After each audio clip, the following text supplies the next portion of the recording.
ច្បាស់ណាស់ថាពួកវាមានចេតនាមកលេងសើចនឹងពួកយើងហើយមិនអីទេពីព្រោះចាប់តាំងពីដើមរហូតមកដល់ចុងបញ្ចប់ជូហ្វានបានគិតគូររៀបចំផែនការយ៉ាងល្អិតល្អន់បំផុតទុកជាមុនរួចជាស្រេចបាត់ទៅហើយជាងនេះទៅទៀតគេខំរៀបចំផែនការកំទេចពួកព្រះអង្គម្ចាស់ដទៃទៀតដើម្បីលើកដំកើងព្រះអង្គម្ចាស់ទី2ឲ្យឡើងគ្រងរាជ្យធ្វើជាស្ដេចអធិរាជតែម្នាក់គត់ដល់ខណៈពេលនោះពួកក្រុមកងកម្លាំងនៅក្នុងរាជវង្សច្បាស់ជាកើតមានចំនួនទាស់ទែងគ្នាខ្លាំងហើយនឹងគ្មានអ្នកណាម្នាក់អាចមានលទ្ធភាពរកវិធីរត់គេចខ្លួនរួចផុតឡើយអញសុំទោសផងណាអាធាត់ព្រះអង្គម្ចាស់ទី3បានត្រឹមតែឈរសម្លឹងមើលទៅកាន់ជូហ្វានទាំងព្រះតីខឹងខណៈដែលគេដើរចាក់ចេញទៅអស់រយៈពេលកន្លះម៉ោងក្រោយមកជូហ្វានបាននាំផ្លូវនារីទាំងពីរនាក់ធ្វើដំណើរទៅកាន់ទីតាំងដំណាក់របស់ព្រះអង្គម្ចាស់ទី3ភ្លាមលុះនៅពេលដែលបានដឹងពីអត្តសញ្ញាណពិតប្រាកដរបស់យូហ្វានស៊ុងអឺភ្លាមមនុស្សគ្រប់គ្នានៅទីនោះមានការភ្ញាក់ផ្អើលនៅក្នុងចិត្តយ៉ាងខ្លាំងជាងនេះទៅទៀតគឺសូម្បីតែព្រះនាងយ៉ុងនីងក៏បានស្ម័គ្រព្រះតីធ្វើដំណើរមករស់នៅទីនេះដូចគ្នាដែរ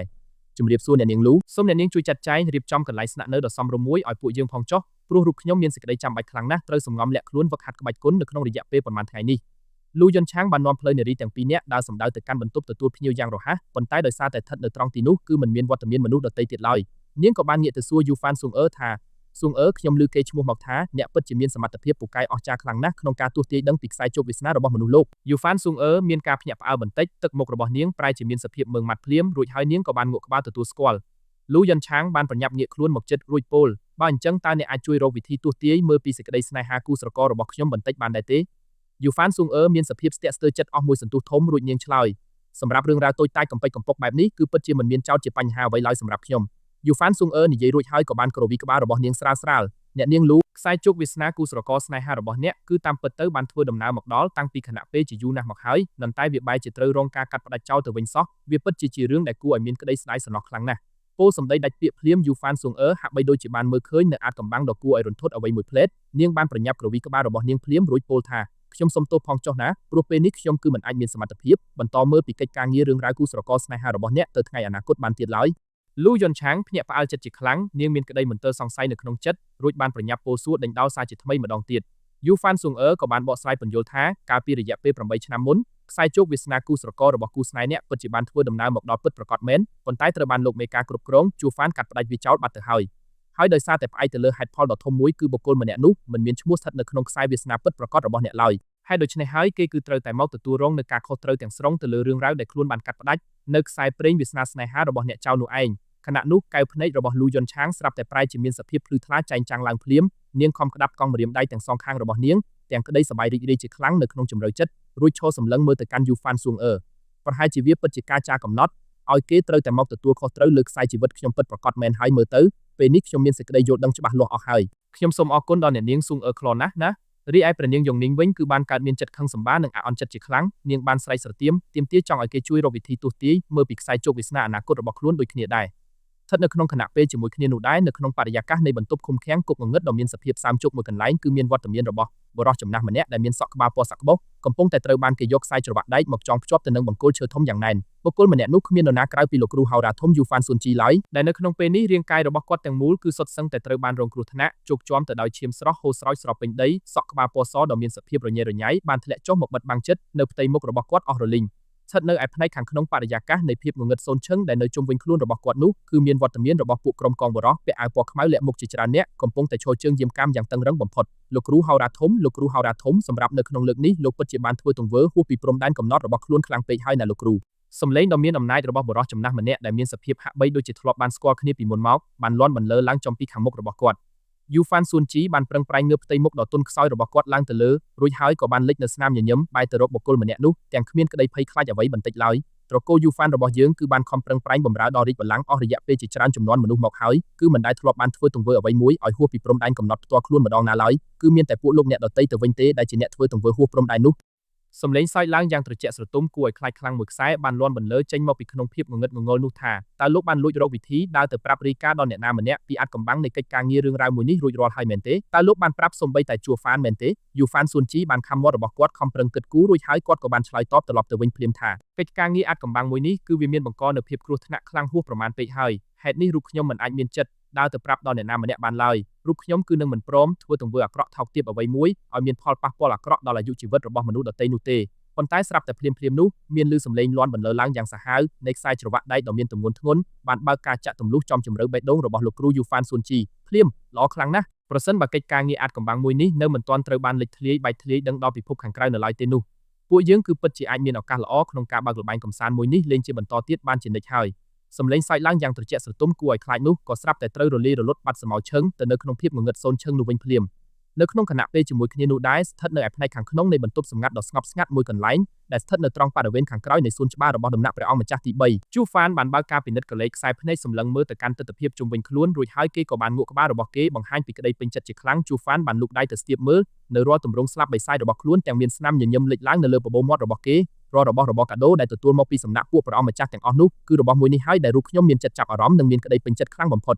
រាល់ផែនការនៃការបើកចិត្តបញ្ចូលនៅទម្រង់ស្លាបទាំងសងខាងនេះឲ្យចូលមកក្នុងរាងកាយគឺវាមានសភាពងាយស្រួលខ្លាំងណាស់ព្រោះសូម្បីតែរាល់ក្តីឈឺចាប់ដ៏ធ្ងន់ធ្ងរនៅក្នុងគណៈពេលដែលត្រូវបើកការបំបែកឆ្អឹងនិងសាច់ដុំចេញពីគ្នានោះក៏មិនអាចមានសមត្ថភាពមកធ្វើឲ្យរូបខ្ញុំត្រូវកើតមានក្តីឈឺចាប់ខ្លាំងដូចជាគណៈពេលដែលត្រូវរងគ្រោះថ្នាក់ក្រោមស្នាដៃរបស់ហាងភូឈីងធាននោះឡើយជូហ្វានបានសម្រេចចិត្តបិទភ្នែកទាំងសងខាងរបស់គេចុះក្រោមរួចខំប្រឹងរំដោះចិត្តរស់នៅក្នុងភាពស្ងប់ស្ងាត់ដើម្បីធ្វើសមាធិទៅតាមក្បួនខ្នាតគុណអស់រយៈពេលដល់ទៅ3ថ្ងៃនិង3យប់ពេញជាប់គ្នាមិនដាច់សោះគឺរហូតមកដល់ខណៈពេលដែលធម្មពលនៃស្លាបនាគសមុទ្របិសាចត្រូវបានរលាយចូលរួមផ្សំបញ្ចូលគ្នាជាមួយនឹងរូបរាងកាយរបស់គេបានសម្រេចជាស្ថាពរជូហ្វានបានបើកភ្នែកទាំងសងខាងរបស់គេឡើងមកវិញយឺតដែលរាល់ចលនារាងកាយបន្តិចបន្តួចរបស់គេនៅក្នុងពេលនេះគឺសុទ្ធសឹងតែអាចមានសមត្ថភាពខ្ពស់ក្នុងការបង្កើតឲ្យកើតមានជាកម្លាំងខ្យល់បោកបក់ដ៏ខ្លាំងក្លាពេញបន្ទប់សម្ងាត់នៅក្នុងគណៈពេលជាមួយគ្នានោះដែរមានវត្តមាននៃពន្លឺពណ៌ខៀវស្រងាត់ដ៏មានសភាពស្រស់ស្អាតមិនខុសអីពីសម្រស់នៃមហាសមុទ្រផ្កាយឡើយបានបើកការចេះជញ្ជាំងពន្លឺចែងចាំងឡើងទៅលើផ្ទៃជញ្ជាំងថ្មដ៏មានសភាពងងឹតងងល់នោះយ៉ាងត្រចះត្រចង់នៅខណៈពេលដែលស្លាបទាំងសងខាងរបស់គេត្រូវបានបើកការកន្ធែកពង្រីកចេញមកខាងក្រៅភ្លាមវាគឺបានបើកការបញ្ចេញមកខាងក្រៅនៅរាល់កាំរស្មីពណ៌ខៀវស្រងាត់ដ៏មានមន្តស្នេហ៍អស្ចារ្យរហូតអាចមានឥទ្ធិពលញ៉ាំងឲ្យមនុស្សគ្រប់គ្នាដែលបានមើលឃើញត្រូវកើតមានក្តីចាប់ចិត្តដិតអារម្មណ៍ខ្លាំងនៅក្នុងជម្រៅដួងចិត្តជានិច្ចលុះនៅពេលដែលបានមើលឃើញនៅសមិទ្ធផលដ៏ល្អត្រចះត្រចង់បែបនេះជូហ្វានក៏បានផ្ទុះសំណាចឡើងមកខ្លាំងៗនៅក្នុងចិត្តទាំងក្តីសប្បាយរីករាយជាពន់ពេកព្រោះដោយសារតែផ្អែកទៅលើរាល់ការខិតខំហ្វឹកហាត់ក្បាច់គុណផ្ទាល់ខ្លួនរួមផ្សំបញ្ចូលគ្នាជាមួយនឹងធម៌ពលដ៏មហិមារបស់ស្លាបសត្វវិញ្ញាណកម្រិត7មួយនេះហើយនោះវាពិតជាអាចជួយធ្វើឲ្យល្បឿនធ្វើចលនារបស់ខ្ញុំគឺត្រូវបានកើតមានការហក់ឡើងខ្ពស់ខ្លាំងភ្លាមៗតែម្ដងរីឯរាល់ធម៌ពលនៃរស្មីពន្លឺពណ៌ខៀវស្រងាត់ដែលបានចេះចេញមកនៅត្រង់ក្បែរខ្លួនប្រាណរបស់ខ្ញុំនៅពេលនេះគឺវាបានប្រែក្លាយខ្លួនទៅជាខែលការពារធម្មជាតិដ៏មានអំណាចមួយដែលអាចមានឥទ្ធិពលរារាំងធ្វើឲ្យពួកមនុស្សដទៃទៀតមានភាពពិបាកខ្លាំងក្នុងការរកវិធីដើរចូលមកជិតខ្លួនប្រាណរបស់ខ្ញុំបានឡើយវាពិតជាមានភាពអស្ចារ្យខ្លាំងណាស់ដឹងទេព្រោះមិនថាឡើយជាផ្នែកនៃការបើកការវាយប្រហារសម្រុកឬក៏ជាផ្នែកនៃការការពារខ្លួននោះទេគឺរូបខ្ញុំតែងតែអាចមានសមត្ថភាពខ្ពស់ក្នុងការរកវិធីដើរទៅខាងមុខឬក៏ថយក្រោយបានយ៉ាងមានសេរីភាពជានិច្ចបន្ទាប់ពីបានសម្រេចចិត្តបោះជំហានជើងដើរចាក់ចេញផុតពីផ្នែកខាងក្នុងនៃបន្ទប់សម្ងាត់នោះរួចរាល់អស់ជូហ្វានបានបន្តបោះជំហានជើងដើរទៅមុខទាំងចិត្តមានក្តីរំភើបញាប់ញ័រឆ្ពោះសម្ដៅទៅកាន់ទីធ្លាដែលស្ថិតនៅឯផ្នែកខាងក្រោយប៉ុន្តែស្រាប់តែនៅក្នុងគណៈពេលដ៏ខ្លីដែលរូបគេទើបតែបានដើរចេញផុតពីទ្វារបន្ទប់ភ្លាមក្តីឈឺចាប់ដ៏ធ្ងន់ធ្ងរខ្លាំងមួយខ្សែក៏ស្រាប់តែបានកើតមានឡើងនៅក្នុងរាងកាយរបស់គេភ្លាមជូហ្វានបានប្រញាប់លូកដៃទាំងសងខាងទៅបើកការខ្ទប់ចំកៅភ្នែកខាងឆ្វេងរបស់ខ្លួនដោយស្វ័យប្រវត្តិភ្លាមរួចហើយក៏មានរលកធម្មពលដ៏មហិមាមួយខ្សែដែលមើលមិនឃើញដោយភ្នែកទទេបានកើតមានការរញ្ជួយឡើងយ៉ាងខ្លាំងពេញបរិវេណនោះធម្មពលវាចរៈលំដាប់ថ្នាក់ទី3ដែលស្ថិតនៅលើភ្នែកសួររបស់ជូហ្វានស្រាប់តែបានបើកការជះបំភាយនៅរស្មីពន្លឺចែងចាំងឡើងមកភ្លាមដែលនេះវាគឺជាសញ្ញាណស្ដែងឲ្យឃើញយ៉ាងច្បាស់ក្រឡែតពីការបើកការទម្លុះឲ្យឈានទៅដល់កម្រិតទី3នៃភ្នែកសួរបានសម្រេចហើយរូបរាងកាយរបស់ជូហ្វានកើតមានការញាប់ញ័រទៅត្រឹកបន្តិចនៅក្នុងជម្រៅចិត្តរបស់គេគឺពោពេញទៅដោយក្តីរំភើបញាប់ញ័រចិត្តជាខ្លាំងបំផុតព្រោះតាំងពីដើមមកគេគឺមិនដែលលួចមានការនឹកស្មានទុកជាមុនតតែសោះឡើយថាការខិតខំហ្វឹកហាត់ក្បាច់គុណនៅក្នុងលើកនេះវានឹងអាចជួយឲ្យគេមានឱកាសទម្លុះបានសម្រេចដោយភាពចៃដន្យឲ្យឈានទៅដល់កម្រិតទី3នៃភ្នែកសួរដ៏មានអំណាចដល់ថ្នាក់នេះសោះប៉ុន្តែទោះជាយ៉ាងណាបើត្រឡប់មកគិតពិចារណាឲ្យបានល្អិតល្អន់ទៅវិញនោះរាល់ធម៌ពលស្មារតីទិព្វវិញ្ញាណនៃភ្នែកសួរកម្រិត3រួមជាមួយនឹងរាល់គោលការណ៍គ្រឹះនៃការខិតខំហ្វឹកហាត់ក្បាច់គុណមួយនេះគឺវាមានសភាពប្រហាក់ប្រហែលគ្នាខ្លាំងណាស់ហើយដូច្នេះហើយទើបវាអាចមានលទ្ធភាពបង្កើតឲ្យមាននូវប្រតិកម្មឆ្លើយតបគ្នាយ៉ាងល្អប្រសើរបែបនេះបានហើយដឹងទេថាស្ថិតនៅក្រោមការមានវត្តមាននៃធម៌ពលស្មារតីទិព្វវិញ្ញាណកម្រិត3មួយនេះហើយនោះគឺសូម្បីតែត្រូវបើកការប្រឈមមុខដាក់គ្នាជាមួយនឹងពួកគូប្រជែងដែលមានកម្លាំងសមត្ថភាពស្ថិតនៅក្នុងកម្រិតទម្លាយមេឃទៅហើយនោះក៏រូបគេនៅតែអាចមានលទ្ធភាពរកវិធីតទល់ឈ្នះបានកម្លាំងនិងអំណាចបារមីរបស់ជូហ្វានគឺត្រូវបានកើតមានការហក់ឡើងខ្ពស់ខ្លាំងភ្លាមនៅក្នុងពេលនេះគឺរូបខ្ញុំមានចិត្តចង់ប្រញាប់ប្រញាល់ទៅស្វែងរកនរណាម្នាក់យកមកធ្វើជាដៃគូសាកល្បងកម្លាំងសមត្ថភាពគុណភ្លាមខ្លោណាស់ទៅហើ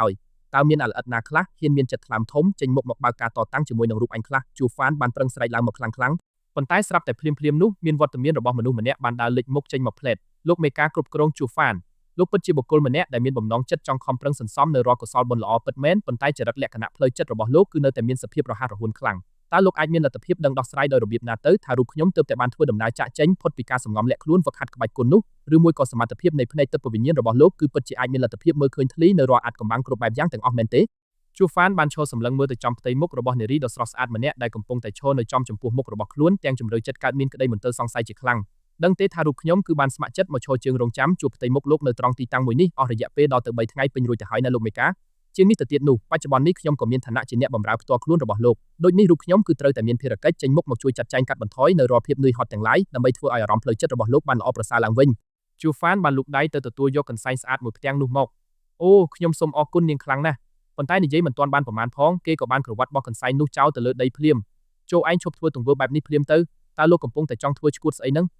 យូហ្វានស៊ុងអឺបានស្រែកឡើងទាំងចិត្តខឹងខ្លាំងនៅក្នុងនាមខ្ញុំជាអ្នកបម្រើផ្ទាល់ខ្លួនរបស់អ្នកម្នាក់សប្តាហ៍ថ្ងៃនេះគឺរូបខ្ញុំត្រូវតែចេញមុខមកជួយលោកក្នុងការសន្សំនៅរាល់កុសលបុណ្យល្អឲ្យបានច្រើនរូបខ្ញុំគឺត្រូវតែរកវិធីធ្វើឲ្យអារម្មណ៍ផ្លូវចិត្តរបស់អ្នកបានជួបប្រទះនូវភាពសនុកសុខស្រួលខ្លួនពេញមួយថ្ងៃដើម្បីរកវិធីជៀសវាងឲ្យឆ្ងាយពីការទៅប្រព្រឹត្តនៅរាល់អំពើអាក្រក់ថោកទាបទាំងឡាយហើយនៅថ្ងៃនេះគឺខ្ញុំមានសៀវភៅធម៌មួយក្បាលនេះយកមកប្រគល់ជូនដល់លោកនិយាយរួចរាល់ភ្លាមនាងក៏បានលូកដៃហុចប្រគល់នៅសៀវភៅធម៌មួយក្បាលជូនទៅឲ្យជូហ្វាន់ផ្លេតដោយនៅលើគម្របសៀវភៅច្បាប់នោះគឺមានចរិតសរសេរនៅចំណងជើងយ៉ាងច្បាស់ក្រឡែតថាគុណធម៌មនុស្សជាតិដែលមានន័យសេចក្តីអប់រំដាស់តឿនថាធម្មជាតិចរិតពិតរបស់មនុស្សលោកគឺតែងតែមានភាពល្អបរិសុទ្ធតាំងពីកំណើតមកម្លេះផ្ទៃមុខរបស់ជូហ្វានស្រាប់តែត្រូវប្រែជាមានសភាពមើងម៉ាត់ភ្លាមនៅខណៈពេលដែលបានកលេចខ្សែភ្នែកមកមើលឃើញនៅចំណងជើងសៀវភៅធម៌មួយក្បាលនោះតើឯងខំប្រឹងយកសៀវភៅក្មេងលេងឈួតឡប់នឹងមកប្រគល់ឲ្យអញធ្វើអី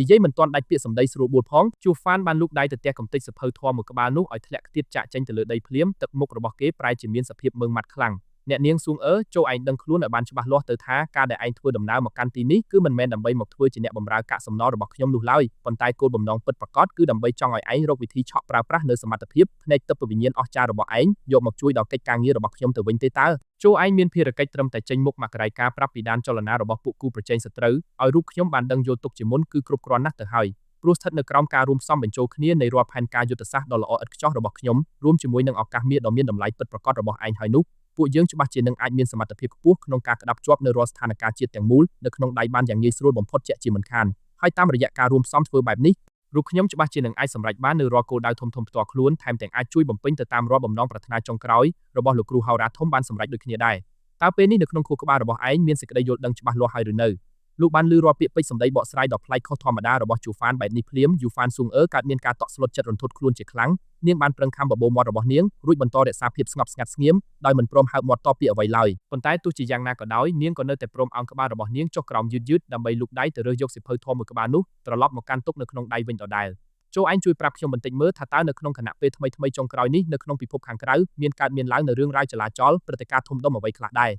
ជូហ្វានបានសម្រេចចិត្តបើកការសួរនាំនៅសំណួររឿងរ៉ាវផ្សេងទៀតភ្លាមប៉ុន្តែនាងបែរជាឆ្លើយតបវិញភ្លាមថាខ្ញុំមិនព្រមមើលឲ្យឡើយខ្ញុំមិនព្រមមើលឲ្យលោកជាពីព្រោះប្រសិនបើលោកមានបំណងចិត្តចង់ខំប្រឹងធ្វើបុណ្យសន្សំកុសលល្អពិតប្រាកដមែននោះគឺលោកត្រូវតែចេះកែប្រែគំនិតចរិតលក្ខណៈខុសឆ្គងរបស់ខ្លួនចោលសិននិងត្រូវចេះបោះជំហានជើងដើរទៅលើវិថីផ្លូវដ៏ត្រឹមត្រូវជាមុនសិនព្រោះបើមិនដូច្នោះទេរូបខ្ញុំគឺមិនព្រមលូកដៃចេញមុខមកជួយជ្រោមជ្រែងដល់កិច្ចការងាររបស់លោកឡើយយូហ្វានស៊ុងអឺបានប្រឹងអោនផ្ទៃមុខរបស់នាងចុះក្រោមបន្តិចទាំងទឹកមុខក្រៀមក្រំលុះបានឮពាក្យពេចន៍សម្ដីបដិសេធបែបនេះភ្លាមទឹកមុខរបស់ជូហ្វានក៏ស្រាប់តែត្រូវប្រែជាមានសភាពតឹងតែងខ្លាំងភ្លាមគេគិតថារូបអញពិតជាមិនមានការនឹកស្មានទុកជាមុនតតែសោះឡើយថាថ្ងៃនេះត្រូវមកទទួលរងនឹងការធ្វើរឹកពីច្រឡះសពឡោះពីសំណាក់ក្មេងស្រីម្នាក់បែបនេះសោះប្រសិនបើឯងមិនព្រមលូកដៃចេញមុខមកជួយមើលការខុសត្រូវឲ្យអញទេនោះវត្តមានរស់របស់ឯងនៅត្រង់ទីនេះគឺពិតជាគ្មានបានការប្រយោជន៍ស្អីឡើយដូចនេះចូលឯងប្រញាប់ដើរចេញទៅឲ្យឆ្ងាយពីទីនេះភ្លាមទៅព្រះហើបមាត់ពោលដាច់ពាក្យសម្ដីភ្លាមជូហ្វានបានលូកដៃទៅចាប់ក្រសោបយកកងដៃរបស់យូហ្វានស៊ុងអឺយ៉ាងណែនរួចហើយក៏បានប្រឹងបើកការអូសទាញរូបរាងកាយរបស់នាងដើម្បីដេញឲ្យដៃចាក់ចេញទៅខាងក្រៅភ្លាមបានធ្វើឲ្យយូហ្វានស៊ុងអឺត្រូវកើតមានក្តីអស់សង្ឃឹមខ្លាំងនៅក្នុងជម្រៅចិត្តជាពន់ពេកប៉ុន្តែស្រាប់តែនៅក្នុងខណៈពេលនោះវត្តមានរបស់លូយុនឆាងរួចរួមជាមួយនឹងព្រះនាងយ៉ុងនីងបាននាំគ្នាដើរលេចមុខចូលមកដល់ទីនោះល្មមលុះនៅពេលដែលបានមើលឃើញនៅទស្សនវិជ្ជាមិនប្រក្រតីបែបនេះភ្លាមពួកគេក៏បានប្រញាប់ប្រញាល់រត់ស្ទុះសម្ដៅចូលមកជិតភ្លាមតើអ្នកទាំងពីរអ្នកកំពុងតែនាំគ្នាធ្វើឈួតស្អីហ្នឹងលូយុនឆាងបានពោលសួរឡើងមកទាំងក្តីបារម្ភអន្ទះសារខ្លាំងនៅក្នុងចិត្តលោកប្រុសជូហ្វានតើហេតុអីបានជាលោកត្រូវមកធ្វើទង្វើមិនសមរម្យបែបនេះដាក់លើខ្លួនស៊ុងអឺទៅវិញចូលពួកលោកក៏លេចខ្សែភ្នែកមើលចុះទង្វើខុសឆ្គងដ៏សាហាវរបស់លោកអំបញ្ញមិញនេះវាបានធ្វើឲ្យនាងត្រូវកើតមានក្តីភ័យខ្លាចខ្លាំងបាត់បង់អស់ស្មារតីទៅហើយនឹងព្រះនាងយ៉ុងនីងបានប្រញាប់លូកដៃទៅចាប់ទាញយកខ្លួនយូហ្វានស៊ុងអឺឲ្យដើរចូលមកក្បែរព្រះកាយរបស់ទ្រង់រួចហើយក៏បានសម្លក់សម្លឹងមើលទៅចំផ្ទៃមុខរបស់ជូហ្វានទាំងក្តីមិនពេញចិត្តជាខ្លាំងពិតប្រាកដណាស់ស៊ុងអឺរបស់ខ្ញុំនាងគឺជាមនុស្សស្រីដ៏មានចរិតលក្ខណៈល្អបរិសុទ្ធនិងមានទឹកចិត្តសប្បុរសធម៌ខ្ពស់ខ្លាណាស់ដោយនាងគឺតែងតែចូលចិត្តរកវិធីដើរទៅជួយជ្រោមជ្រែងដល់មនុស្សដទៃជានិច្ចហេតុនេះរាល់រឿងរ៉ាវចំនួនទាស់តែងគ្នាដែលបានឡើងនៅក្នុងថ្ងៃនេះគឺត្រូវតែបណ្ដាលមកពីកំហុសឆ្គងផ្ទាល់ខ្លួនរបស់លោកតែម្នាក់គត់ជាក់ជាមិនខានឡើយលោកពិតជាមានចិត្តថ្លាមធំខ្លាំងណាស់ណាហ៊ានមានគំនិតអាក្រក់មកបោកប្រាស់ដល់ចិត្តស្មោះរបស់ស៊ុងអឺរបស់ខ្ញុំបែបនេះរួចហើយនៅមិនព្រមហើបមាត់ពោលពាក្យសុំទោសឲ្យបានសមរម្យទៀតផងនឹងបើសិនបើលោកនៅតែរឹងរូសមិនព្រមអោនក្បាលសុំទោសនាងភ្លាមៗទេនោះរូបខ្ញុំនឹងធ្វើដំណើរត្រឡប់ទៅប្តឹងទូលថ្វាយ ដល់ព្រះចៅអធិរាជឲ្យទ្រង់ចេញមុខមកដាក់ទោសទណ្ឌកម្មលោកឲ្យធ្ងន់ធ្ងរបំផុតជាមិនខានឡើយព្រះនាងយងនីងបានប្រឹងសម្លក់សម្លឹងមើលទៅចំផ្ទៃមុខរបស់ជូហ្វានដោយខ្សែភ្នែកដ៏មានសភាពកាយសាហាវបំផុតរួចហើយទ្រង់ក៏បានលូកដៃទៅអោបក្រសោបយកខ្លួនយូហ្វានស៊ុងអឺទុកនៅក្នុងរង្វង់ដៃយ៉ាងណែនដៃបំផុតបានធ្វើឲ្យបរិយាកាសទឹកមុខរបស់ជូហ្វានត្រូវប្រែជាមានសភាពម៉ឺងម៉ាត់និងមានភាពធ្ងន់ធ្ងរខ្លាំងភ្លាមៗនៅខណៈពេលដែលបានមើលឃើញនូវទស្សនវិជ្ជាដ៏គួរឲ្យធុញទ្រាន់ចិត្តនៃនារីទាំង3នាក់កំពុងតែឈរអោនក្រសោបគ្នាបែបនេះ